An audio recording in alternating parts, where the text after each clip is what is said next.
Hi there, Steve Kaufman here. First of all, today I want to announce the winner of the contest we had where people were asked to ask me a question that they would want me to answer if we had a discussion, a 30-minute discussion about language learning. So we had a lot of responses on YouTube, Twitter, and Facebook.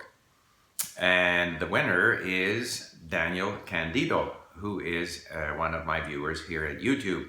So first of all, Daniel, please contact support@link.com via email, and we will proceed to set up a discussion with you via Skype, which we will also show here at YouTube if it turns out that the sound and the picture and so forth are good. There were a lot of good questions asked, and so I will be trying to answer these questions over the next little while in my videos. One common theme in the questions that I received was about motivation. Oh, and before I get into that, I should explain the bedding you see behind me is because we are installing floor in our little place here in Palm Springs. And so we were thrown out of our bedroom and we piled our bedding in here behind me in my little office here. Yeah, one of the common themes was motivation.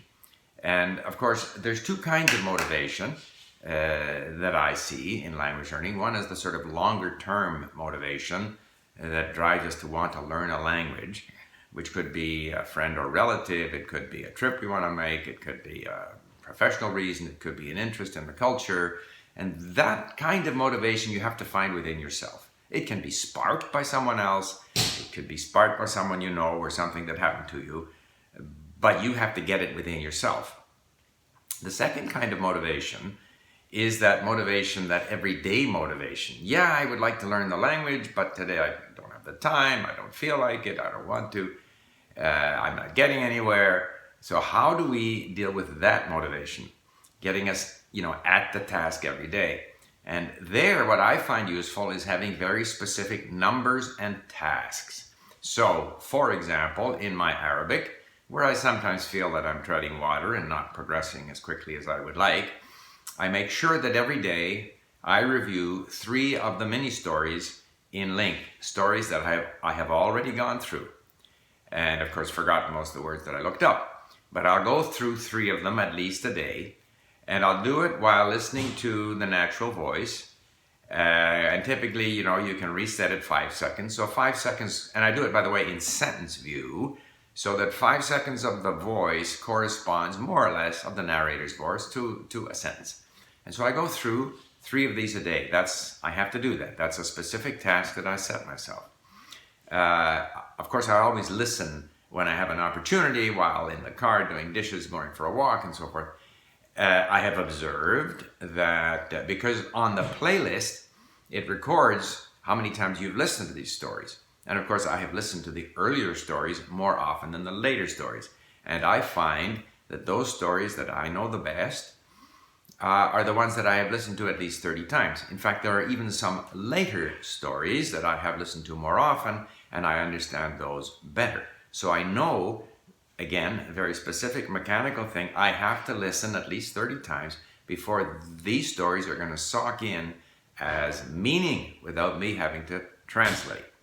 Other sort of objective numbers that I'm aware of, the goals that I have to reach, I know from experience that until I have 3,000 known words, the way we count them at Link, I won't be able to have much of a conversation with anyone. So I'm at 800 known words in Arabic, so I'm going to have to wait until I reach 3,000 before I have a discussion with anyone. I'll just let the phone ring. So these are some of the specific tasks. Just let it go. Modern. Yeah, all right. So specific tasks, specific milestones are very useful. I know from experience that when I have 30,000 known words, I will, and not until, will I be able to kind of read newspapers, understand sort of news broadcast, things of that nature. I may not be able to, but before that, it's highly unlikely that I'll be able to. Now, people will say that the known words total means different things in different languages. There's so many variations of the words.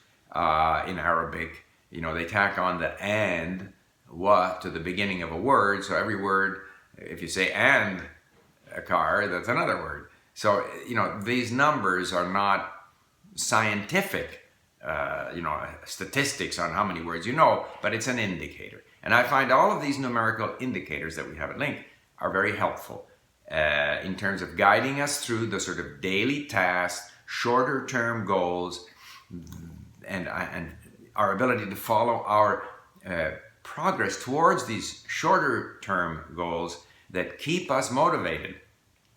When, even though we have a long-term goal of wanting to learn a certain language, our motivation flags in the short term. And so that's, my advice on dealing with short-term motivation. Thank you for listening. And Daniel, please contact us so that we can set up the meeting. Thank you. Bye for now.